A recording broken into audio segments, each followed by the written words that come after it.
Hey guys, in this video we are going to learn about Schreibwaren, which is the stationery items in German language.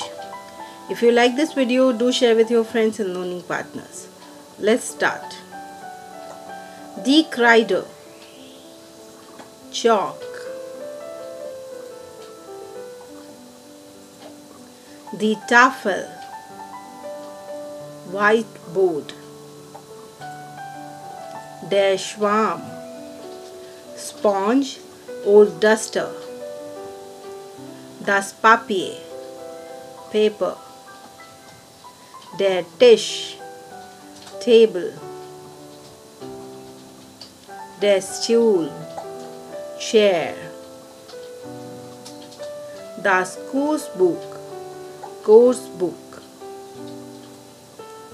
Die Tasche, bag. Der Fuller, fountain pen.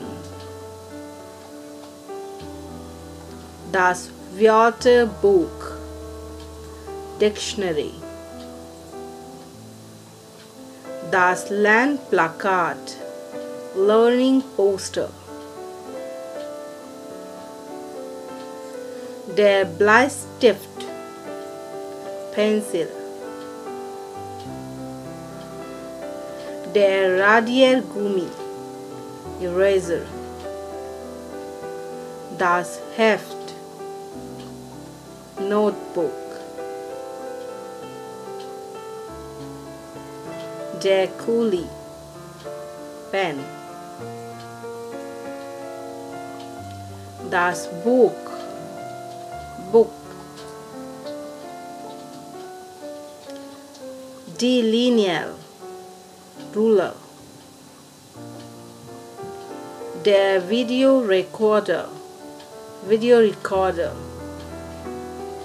Der Spitze, pencil sharpener.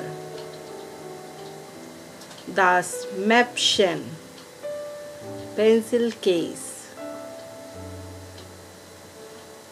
Der Kleberstift, the glue or glue stick. Der Taschenrechner, calculator. So these are some vocabulary guys for stationery items in German language. Thank you for watching. If you like this video, do share with your friends learning partners. Like, share and comment and subscribe to Zenith Institute.